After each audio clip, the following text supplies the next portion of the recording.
हो गया है, तो मैं पुनः एक बार आप लोगों के बीच में हूं। अभी हम बाहर आ चुके हैं, तो मैं ये आपको बताना चाहता हूं, मैंने अपने इस 10 साल के कार्यकाल में कभी भी उस नेता के बारे में गलत नहीं बोला, लेकिन कल मेरी इज्जत है उनके लिए। बाहर से पढ़ लिख के आए हैं, बड़े बड़े यूनिवर्सिटियों में उन्होंने राजनीति करी है, लेकिन मेरे लिए ये बोलना कि पेंशनों वाला नेता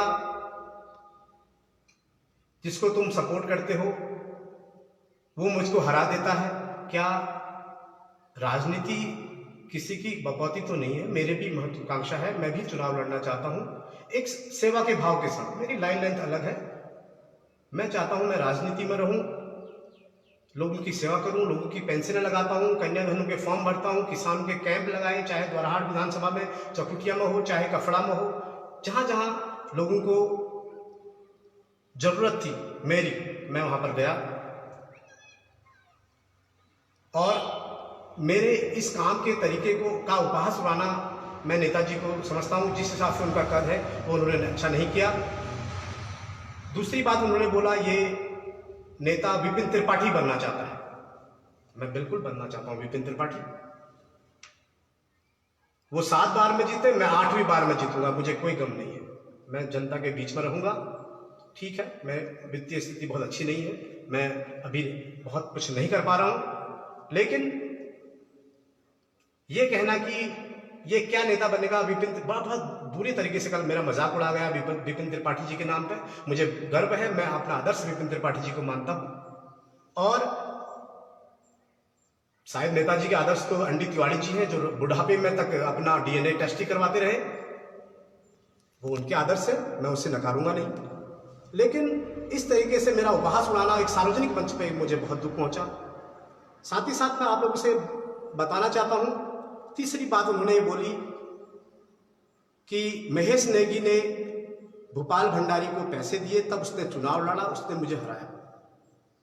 ठाकुर साहब, मैं आपको बताना चाहता हूं, क्योंकि हर मंच में बोलते हैं मैं ठाकुर हूं, मैं अपनी बात को कायम रहता हूं। मैं आपको, आप भी इस समाज का हिस्सा है, मैं आपको चैलेंज तो नहीं कहूंगा इसको, क्योंकि आप मेरे बड़े हैं।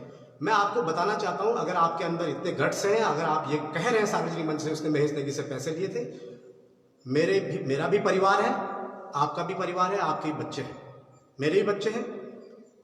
हमारे आराध्य देव है गोलू, उदयपुर के गोलू मंदिर में। अगर मैंने महेश नेगी से 1 रुपया चुनाव के दौरान, उसने मुझे एक फोन, महेश नेगी जी ने मुझे एक फोन भी किया होगा, तो कल आप अपने घर से चावल ले आइएगा, मेरे घर से भी चावल ले जाइएगा। उदयपुर मंदिर में ढोल नगाड़ों के साथ जाते हैं, वहां न्यायिक देवता के वहां गवाह लगाते हैं कि अगर महेश नेगी ने मुझे 1 रुपया और पूरे चुनाव कार्यकाल के दौरान 1 फोन भी किया होगा। हाँ जरूर, मुझे जिस दिन आप सभी लोग बैठे थे, आप भी बैठे थे, पुष्पेश त्रिपाठी जी बैठे थे, मैं भी बैठा था, सभी लोग, जब हम काउंटिंग हो रही थी उस समय थोड़ा बहुत हम मिले हैं उसी समय, लेकिन पूरे उससे पहले के कार्यकाल में पूरा चुनाव का 3 महीने का टाइम, 1 फोन और 1 रुपया अगर मैंने लिया होगा, मैं अपना, मेरा परिवार है, आप मेरे साथ चले उदयपुर देवता के मंदिर में, हमारे इस पूरी घाटी के आराध्य हैं, वही जाएंगे अगर मैंने पैसे लिए होंगे तो। नहीं तो गंदी राजनीति करना छोड़ दीजिए। आप बहुत विकास पुरुष होंगे, आप सब कुछ करते हैं, आप दबंग हैं, लोग आपको टाइगर बोलते हैं, लेकिन एक छोटी छोटी चूहे के लिए आप इतना कुछ लाइट आ गई बोल रहे हैं, तो वो बहुत अच्छी बात नहीं है। लाइट आ गई है, मैं फिर से, हम अपने कार्यालय में यहाँ पर आ चुके हैं।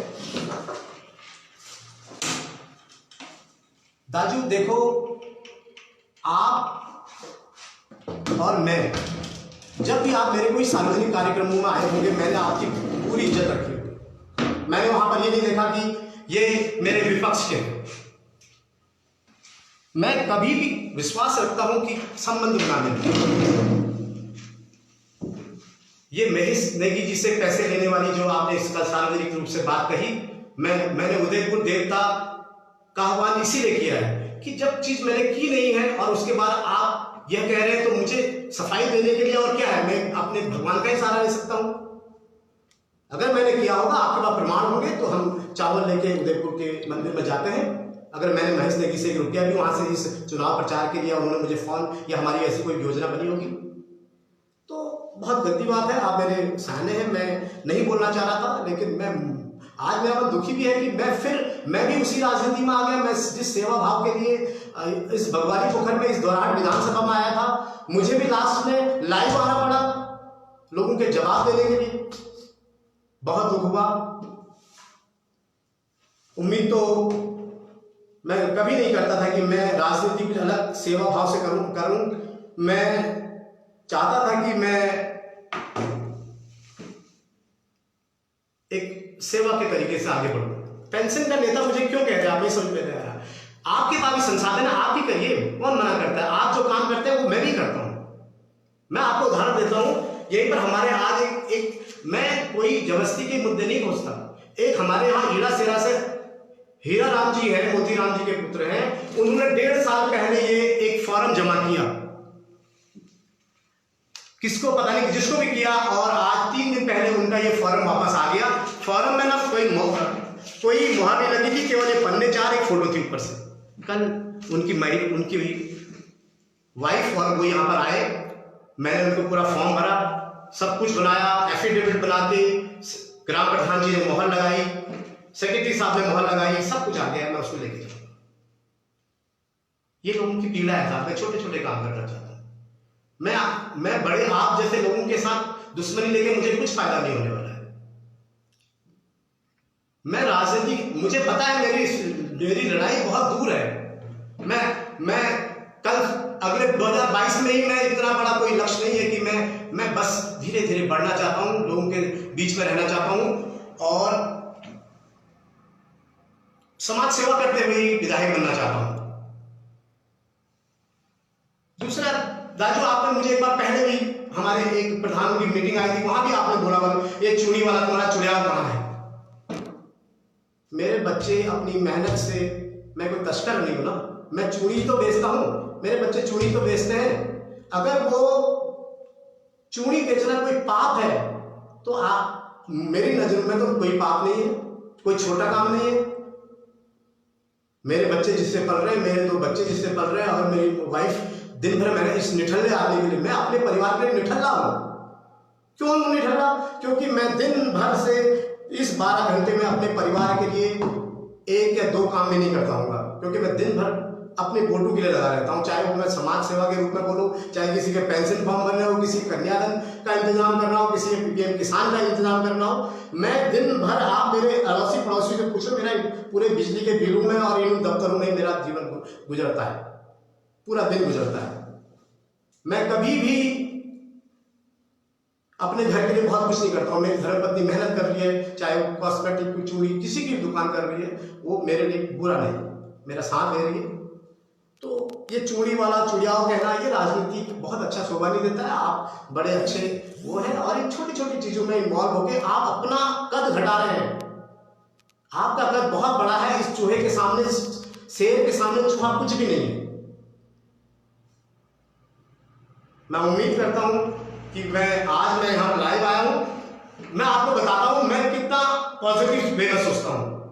आप बोलते हैं कि भोपाल भंडारी मुझे हराता है। आपने जिला पंचायत का चुनाव लड़ा, क्या मेरे अंदर योग्यता नहीं थी कि मैं जिला पंचायत का चुनाव लड़ सकता था? नहीं, क्योंकि मैंने उस समय सोचा बड़े कद का नेता बड़ा चुनाव लड़ा, जिला पंचायत सदस्य का नहीं, उस पूरे डिस्ट्रिक्ट को कमांड करने की प्लानिंग कर रहा है। मैंने कहा नहीं, मैं नहीं लड़ूंगा। मैं आपको विश्वास दिलाता हूं, ये पेंशन लगाने वाला नेता बड़े बुजुर्गों के दिलों में राज करता है। मैं अगर नॉमिनेशन करता, आप जो ये 20-22 दिन बाहर अन्य सदस्यों को मैनेज करने में जो आपने लगाया ना, वो आप इस चुनाव में 20-22 दिन लग जाते। मेरा लगाव था, आपकी के लिए रिस्पेक्ट थी, मैंने चुनाव ना, और अगर मैंने पैसे ही मांगे होते, अन्य लोगों ने जो कि समाज में, पता नहीं सच्चाई क्या है, जिन लोगों ने पैसे लिए हैं, क्या मैं नहीं बच सकता था? मैं भी आपके साथ आता, लाओ जी मुझे भी पैसे दो तभी बैठूंगा। मैंने ऐसा किया नहीं किया। तो मुझे दुख इस बात का है कि आप लोग मेरे सहयोग की जिक्र नहीं करते, मेरे नेगेटिव पॉइंट्स। जिस दिन आप उस चुनाव को जीत के अल्मोड़ा से यहां आए थे। आप पूछेगा अन्य अपने कार्यकर्ताओं से, अपने अपने परिवार के लोगों से, मैं आपको पीछे से आपके पूरे ट्रूप्स, मैं भी वो पीछे वाला था जो आपको आपके गेट तक छोड़ के आया। क्यों आया हूंगा मैं? मेरा क्षेत्र का आदमी आगे बढ़ रहा था, राजनीति मैंने किनारे रख दी उस समय। लेकिन पता नहीं आपको ब्रीफ करते हैं लोग या मेरे बारे में क्यों नेगेटिव बोलते हैं कि ये पैसा लेता है, ये करता है। मुझे बहुत दुख होता है। मैं नहीं चाहता था अपनी राजनीति में मेरे जो राजनीति का सेवा भाव वाला तरीका था, मैं इसमें कन्वर्ट हूं। लेकिन कल मुझे लगाया मुझे बोलना चाहिए। अगर मैं नहीं बोलूंगा तो ये चीजें बढ़ती जाएंगी। मैं जिला पंचायत का चुनाव इसलिए मैं नहीं लड़ सकता था। मेरे 2 बच्चे हैं, मैं हाई स्कूल पास हूं, मैं सब नॉर्म्स में क्लियर था मेरा। मैंने पहले भी बीडीसी का चुनाव लड़ा है। मैं कहा नहीं, हमारे क्षेत्र के विकास की बात है, चाहे वो अनिल साई जी लड़ रहे हैं, चाहे वो अन्य कोई लड़ रहा है, मैं उनके लिए अपने क्षेत्र के लिए सहयोग दूंगा। लेकिन किसी ने मेरी भावना को नहीं समझा। लोगों ने मुझे बोला, मुझे ब्रीफ किया गया कि आप लड़ो, चाहे वो आपके दुश्मन हो, चाहे आप लोगों के दोस्त हो, लेकिन मुझे ब्रीफ किया नहीं। मैंने कहा नहीं, मैं यथास्थिति में अभी हूं, मैंने एक मिशन ले रखा है, मैं विधायक का चुनाव लड़ूंगा, तो मैं उसी पर करूंगा, मैं खिचड़ करने आदमी नहीं। उसके बाद दाजू ऐसा नहीं है, चुनाव के दौरान आपकी और मेरी बात फोन पर हुआ करती थी। जब आपका चीफ एजेंट मेरे से हमसे बात होता था, बेटा यार थोड़ा हल्का करना, ये करना, वो करना, प्रेम संबंध था, बना हुआ था। और जिस महेश नेगी जी का आप नाम ले रहे हैं, इस चुनाव के दौरान, पूरे 2017 के चुनाव के दौरान महेश नेगी जी ने मुझे एक फोन तक नहीं किया। सहयोग तो बहुत दूर की बात है, जबकि मैं बहुत पॉजिटिव वे में काम करना चाहता था। तीसरा, देखिए राजू, मैं आपके कार्यकर्ताओं को, मैं कांग्रेस पार्टी, भाजपा, यूकेडी, किसी से कभी अपनी राजनीति में ये नहीं कहता कि मुझे आप छोड़ दो या आप अपनी पार्टी छोड़ दो, मुझे सहयोग करो। आपके टाइम पर आपको याद होगा, स्नेह होटल में 100 का नोट लेके कैसी कैसी कस्में, हर पार्टी के लोग आपके साथ आए, जुड़ाव था। लेकिन मैं नहीं कर रहा ऐसा। मुझे पता है मेरे इस क्षेत्र में बहुत बड़ा करका नेता एक है, मैं छुप जाता हूं उसमें, लेकिन मैं एक संकल्प रहेगी, छोटे छोटे भाव से कभी वो नेता आगे बढ़ेगा, मेरा भी नंबर आएगा, कभी तो आएगा। लेकिन मैं पॉजिटिव वे में राजनीति करना चाहता हूं। और लोग, मुझे कल के इस इंसिडेंट से बहुत दुख हुआ है। मैं ये नहीं कह रहा मेरे वजह से आपको कोई फर्क नहीं पड़ रहा, मैं आपके लिए चुना हूं, आप टाइगर हैं इस विधानसभा के। लेकिन मेरा एक बोला नहीं, बोलना चाहिए, अपना दुख दर्द बोलना चाहिए, तो मैं इसीलिए आया था। मेरे 3 मुद्दे थे। एक तो मेरे को पेंशन वाला नेता बोलना, मैं पेंशन वाला नेता मतलब साहब मुझे पता है पेंशनों और इन किसान सम्मान निधियों, ये सब आप लोगों की कांग्रेस और भाजपा की योजना है। सरकार ने, बड़ी बड़ी राष्ट्रीय पार्टियों ने, आप लोगों ने काम किया है इस पर। लेकिन ग्राउंड पे जब यहाँ आम आदमी आता है, उससे फॉर्म भरना, उसके काम करना, छोटे छोटे उनकी कमियों को दूर करना, पटवारी जी से बात करना। मैं कल डोडर गांव की एक बात बताऊं, 2.5 साल उस महिला के, पार्वती देवी कोई है, उस महिला के पति को मरे हुए 2.5 साल हो गए हैं, आज तक उसकी पेंशन नहीं लगी है। कल मेरे पास आई है, मैंने पटवारी जी से रिक्वेस्ट करी कि, और नहीं ऐसा है कि उनकी आय क्यों नहीं बन रही है। आय, एक महिला जिसके 2 छोटे बच्चे हैं, परिवार रजिस्टर अलग है, राशन कार्ड अलग है, उसकी 4,000 की आय नहीं बन रही। कल पटवारी जी ने, बहुत धन्यवाद, उनने कल, आज उनका आय प्रमाण पत्र आ गया। मैं छोटे छोटे मुद्दों पर काम करना चाहता हूं। पता नहीं मैं आज लाइव आना मेरे लिए सही था।